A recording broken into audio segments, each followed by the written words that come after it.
Hello everyone, welcome back.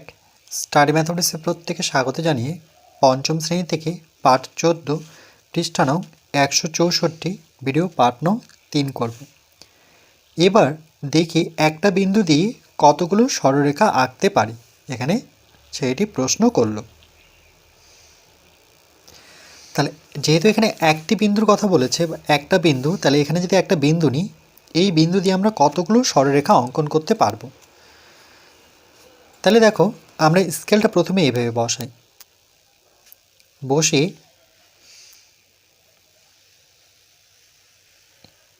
এটা একটা কি সরলরেখা। যেহেতু সরলরেখা, তাহলে আমরা উভয় দিকে এভাবেই চিহ্ন দেব। কারণ ইচ্ছে করলে কিন্তু আমরা আবার টানতে পারতাম। আবার স্কেলটা যদি আমরা সোজাভাবে বসাই, তাহলে এভাবে একটি সরলরেখা চলে গেল সেই বিন্দু দিয়ে। আবার স্কেলটা যদি আমরা এভাবে বসাই, তাহলে এভাবে আমরা আবার সরলরেখা অঙ্কন করতে পারছি। আবার স্কেলটা যদি আমরা এভাবে বসাই,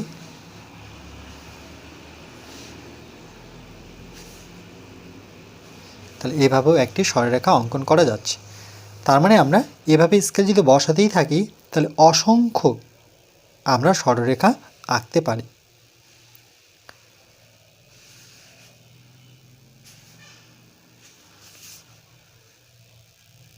এই জন্য দেখো, এখানে একটি বিন্দু, সেই বিন্দু দিয়ে প্রথমে কি করলো, এবি, স্কেলটা এই বরাবর বসালো, এবি একটি সরলরেখা অঙ্কন করলো।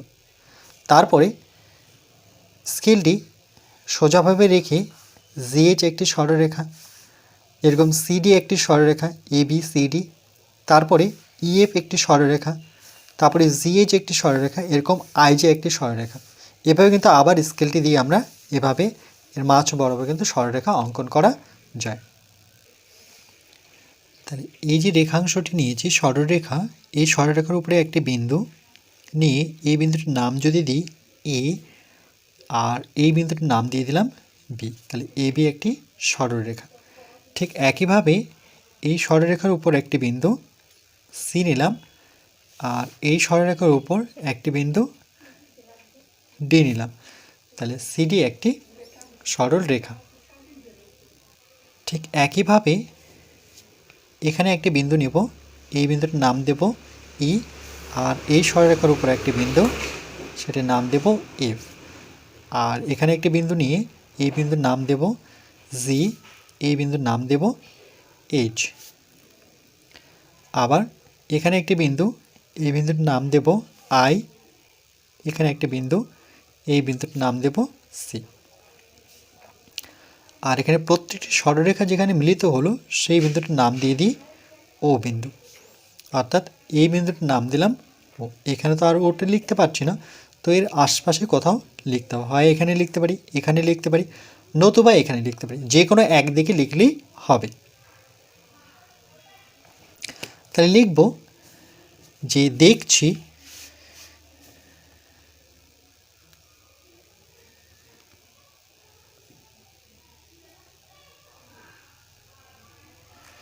দেখছি ও ও বিন্দু দিয়ে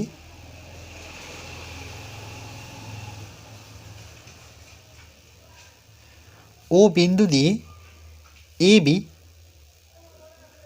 এ বি, যেহেতু এটি একটি সরল রেখা, তাহলে আমরা উভয় দিকে এভাবে চিহ্ন দেব, তীর চিহ্ন। তাহলে এ বি হচ্ছে একটি এরপর কমা দিয়ে সিডি, সি ডি, তাহলে উপরে আমরা সরলরেখার যে চিহ্ন সেটা দেব।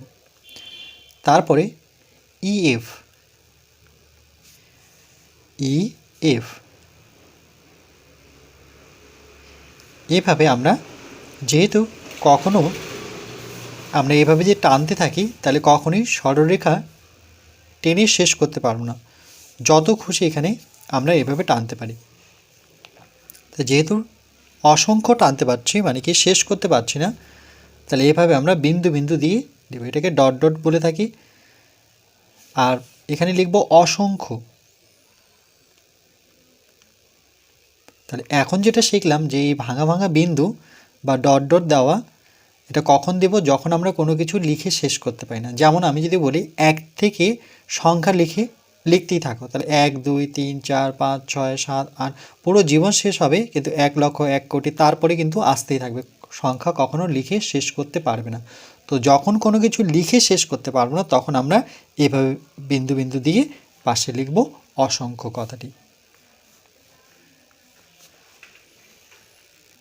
এজন্য এখানে লিখেছে যে দেখছি ও বিন্দু দিয়ে এবি ঠিক একইভাবে সিডি ইএফ, আর বাকিগুলো আর লেখা হয়নি, এভাবে বিন্দু বিন্দু দিয়ে অসংখ্য সরলরেখা আঁকতে পারি। তাই একটি বিন্দু দিয়ে ড্যাশ সরলরেখা অঙ্কন করা যায়। তাহলে একটি বিন্দু দিয়ে অসংখ্য সরলরেখা অঙ্কন করা যায়।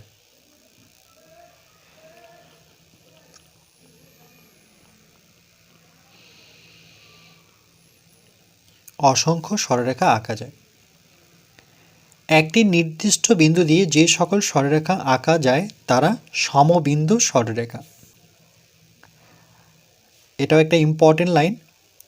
একটি নির্দিষ্ট বিন্দু দিয়ে, এটা একটি নির্দিষ্ট বিন্দু, যে সকল সরলরেখা আঁকা হয় তারা সমবিন্দু সরলরেখা। সমবিন্দু অর্থাৎ একটি বিন্দু দিয়ে সেই সরলরেখাগুলো গিয়েছে, এই জন্য এর নাম হচ্ছে সম কথার অর্থ হচ্ছে সমান। তাহলে এখানে সমান তো বলবো না, এখানে একটি বিন্দু দিয়ে যেহেতু আমরা অসংখ্য সরলরেখা অঙ্কন করতে পারছি, তাহলে এটাকে বলবো সমবিন্দু সরল রেখা। এবার দেখি দুটো বিন্দু দিয়ে কতগুলো সরলরেখা আঁকতে পারি। এখানে মেয়েটি প্রশ্ন করল। এ ও বি বিন্দু দিয়ে একটি এবং কেবলমাত্র একটি সরলরেখা তৈরি করা যায়। এখানে বলেছে দেখি দুটো বিন্দু দিয়ে কতগুলো সরলরেখা অঙ্কন করা যায়। দুটো বিন্দু, যেহেতু এখানে দুটো বিন্দুর কথা বলেছে, তাহলে এখানে একটা বিন্দু, আমরা এখানে একটা বিন্দু নিই। তাহলে দুটো বিন্দু দিয়ে কতগুলো সরলরেখা, তাহলে দেখি এখানে কতগুলো সরলরেখা অঙ্কন করা যাচ্ছে। তাহলে বিন্দু দুটোকে যদি আমরা যোগ করি, আর এই বিন্দু দুটো যদি নাম দিই, এই বিন্দুটার নাম দিলাম এ আর এই বিন্দুটার নাম দিলাম বি। যেহেতু এখানে সরলরেখা বলেছে, তাহলে আমরা কি করব, এভাবে একটু দাগটা নিয়ে তারপরে এখানে আমরা একটি বিন্দু বি, এখানে একটি বিন্দু এ দিয়ে, মানে একটি সরলরেখা টেনে একটি দাগ টেনে তারপরে এখানে একটি বিন্দু আর এখানে একটি বিন্দু, এই বিন্দুটার নাম দেবো এ, এখানে এই বিন্দুটার নাম দেবো বি। এবার উভয় দিকে আমরা এভাবে তীর চিহ্ন দেব, কেন সরলরেখাকে সবসময় তীর চিহ্ন দিয়ে প্রকাশ করতে হয়। তাহলে দুটো বিন্দু দিয়ে কেবলমাত্র একটি সরলরেখা অঙ্কন করা যায়। তাহলে এভাবে লিখব যে সুতরাং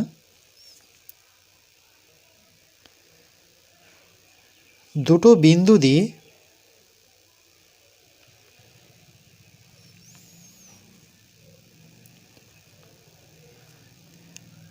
কেবলমাত্র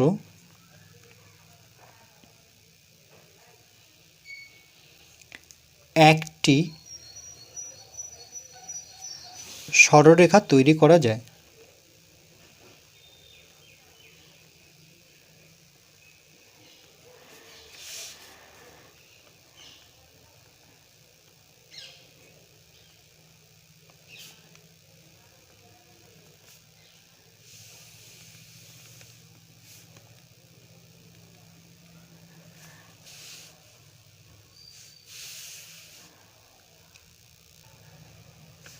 তাহলে একটি সরলরেখা তৈরি করা যায়। এই যে দেখো, এটা একটি সরলরেখা, এই সরলরেখার উপরে দুটো বিন্দু এ আর বি নিয়েছে, তাহলে একটি সরলরেখা দেখতে পাচ্ছি। তাহলে এবার তিনটি বিন্দু দিয়ে কতগুলো সরলরেখা আঁকা যায় দেখি।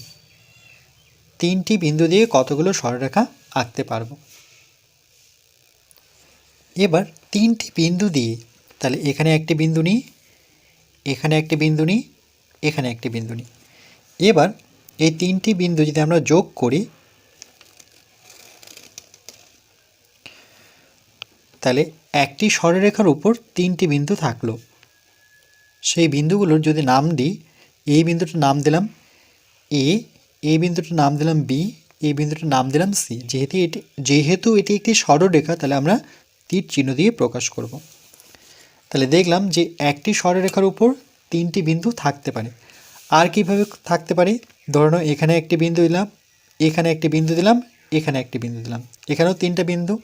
এখানে যে নাম দিই, এই বিন্দুটার নাম দিলাম ধরে নাও এ বিন্দু, এই বিন্দুটার নাম দিলাম বি, আর এই বিন্দুটার নাম দিলাম সি। এবার যদি আমরা যুক্ত করি, প্রথমে ধরে নাও এই দুটো বিন্দু যোগ করলাম, তাইলে এটি যেহেতু একটি সরলরেখা, তাহলে উভয় দিকে আমরা তীর চিহ্ন দেব। এবার এই বিন্দু থেকে মানে বি বিন্দু থেকে সি বিন্দুকে যুক্ত করব। যেহেতু এটি একটি সরলরেখা, তাহলে উভয় দিকে তীর চিহ্ন দেব। এবার এ থেকে বিকে যুক্ত করব।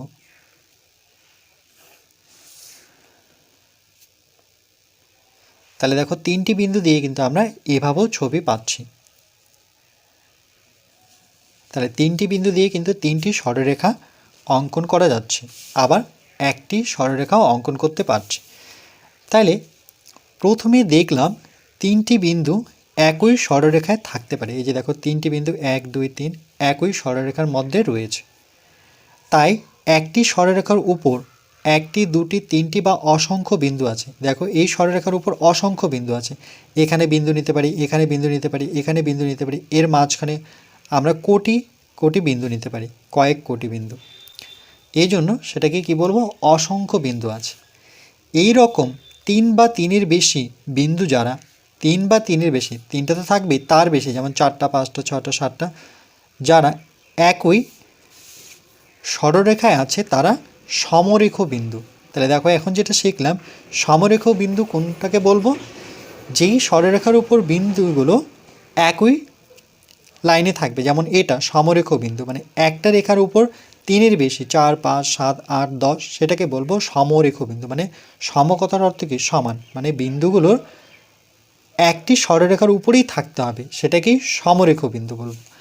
আবার যে সকল বিন্দু একই সরলরেখার উপর নেই, দেখো এখানে কিন্তু একই সরলরেখার উপর নেই, এখানে একটি বিন্দু, এখানে একটি বিন্দু, এখানে একটি বিন্দু, যেমনটা আমরা এখানে নিয়েছিলাম, এই যে তিনটা বিন্দু নিয়েছিলাম, তো একই সরলরেখার উপর নেই, তারা হচ্ছে অসমরেখ বিন্দু। তাহলে মনে রাখবে সমরেখ বিন্দু কোনটা আর অসমরেখ বিন্দু কোনটা। তাহলে সমরেখ বিন্দু কোনটা? 3 বা 3-এর বেশি বিন্দু যারা একই সরলরেখায় আছে তাদেরকে বলবো সমরেখ বিন্দু। আবার যে সকল বিন্দু একই সরলরেখা নেই তাদের বলবো অসমরেখ বিন্দু। তাহলে এই যে ছবিটি, এটি কিন্তু অসমরেখ, অসমরেখ, কেন কি 3টা আলাদা আলাদা দিকে, আর এটা হচ্ছে সমরেখ।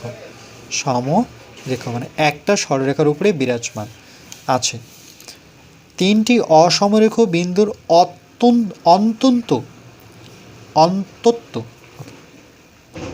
অন্তত দুটি দিয়ে সর্বাধিক ড্যাশটি সরলরেখা আঁকতে পারি। তাহলে 3টি সরলরেখা আঁকতে পারি। একটি অসমরেখ বিন্দুর অন্তত দুটি দিয়ে, মানে দুটো বিন্দু দিয়ে সর্বাধিক, সব থেকে বেশি 3টি সরলরেখা আঁকতে পারি, তার বেশি কিন্তু আঁকতে পারি না আমরা। 3টি অসমরেখ বিন্দুর কথা বলেছি। 3টি অসমরেখ বিন্দু কখনোই কিন্তু একই লাইনে থাকবে না। আমি বলতে যাচ্ছি, এখানে একটা থাকতে পারে, এখানে একটা থাকতে পারে, এখানে একটা থাকতে পারে, তাহলে এগুলোকে বলবো আমরা অসমরেখ বিন্দু। তাহলে সর্বাধিক কটি সরলরেখাংশ পাবো? 3টি সরলরেখাংশ পাবো। তাহলে শিখন সামর্থ্য কি শিখলাম? বিন্দু, সরলরেখা, রেখাংশ, মাত্রা, সমবিন্দু, সরলরেখা, সমরেখ, অসমরেখ বিন্দু সম্পর্কে ধারণা। তাহলে সমরেখ বিন্দু কোনটা?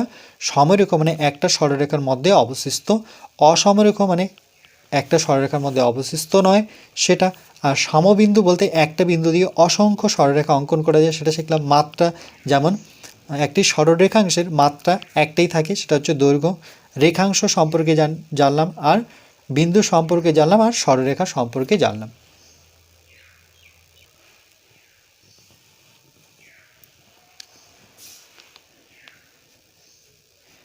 এরপর পরবর্তী পাঠ নাম্বার 4-এ আমরা পৃষ্ঠা নাম্বার 165 করব।